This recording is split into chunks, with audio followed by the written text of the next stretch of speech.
हमारे गांव में कभी मैं पुरुषों से आंख भी नहीं मिला पाती थी। लोगों की ऐसी गंदी निगाह देखकर मैंने उम्र में आने के बाद घर से बाहर निकलना ही बंद कर दिया था। लेकिन यहाँ स्थिति इतनी उल्टी कैसे? अनीता एक गरीब परिवार की लड़की थी। गांव गांव में 16-17 साल की उम्र होते शादी करने की जल्दी हो जाती है। अनीता की शादी करने के लिए उसका परिवार बहुत जल्दी में था, क्योंकि उसकी 2 छोटी बहनें थी। उसके पास भी शादी करने के अलावा कोई दूसरा चारा नहीं था। वह दिखने में साधारण थी और घर के हालात भी दहेज देकर शादी करने के लिए अनुकूल नहीं थी, इसलिए उसकी शादी कहीं जुड़ती नहीं थी। उसमें गोत्र या कुंडली में दोष दिखाकर बहुत से रिश्ते मना कर देते थे। अंत में एक रिश्ता आया, उस लड़के ने उसे पसंद कर लिया। लड़का सेना में सिपाही था। बुजुर्ग लोगों ने शादी करने पर नाराजगी जताई और कहने लगे कि लड़का अपनी पत्नी को समय नहीं दे पाया और कल शहीद हो गया तो। पिता ने बेटी से पूछा। अनीता ने अपने पिता की परेशानी देखकर शादी के लिए हामी भर दी। शादी हो गई और निकिता अपने ससुराल चली गई।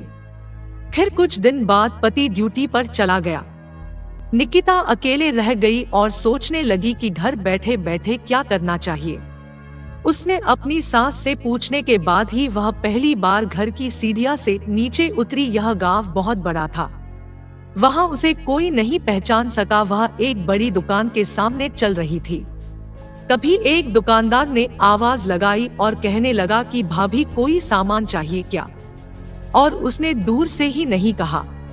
कुछ दूर पर एक किसान अपने खेत का कृषि सामान लेकर शहर की ओर जा रहा था।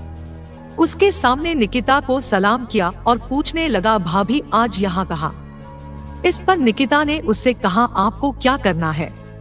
मैं कहीं भी जाऊं। फिर किसान ने कहा, भाभी अगर आपको किसी भी चीज की जरूरत हो तो हमें बताना। धीरे धीरे निकिता आधा गांव घूम चुकी थी, लेकिन ऐसे किसी से कभी नहीं मिली जिसने उससे बात नहीं की हो। निकिता का सवाल था, इतने बड़े गांव में हमने कभी घर नहीं छोड़ा और किसी को जानते भी नहीं है, और फिर भी लोग मेरे साथ इतने प्यार से पेश आ रहे हैं और मुझे इतना सम्मान दे रहे हैं। हमारे गांव में कभी मैं पुरुषों से आंख भी नहीं मिल पाती थी।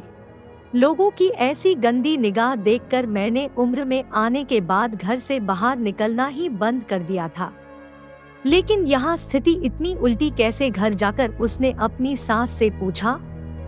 सास ने कहा, ओह तुम फौजी की पत्नी हो, इसलिए तुम्हें गांव में इतना सम्मान मिल रहा है, जैसे मुझे माँ बनने से मिलता है।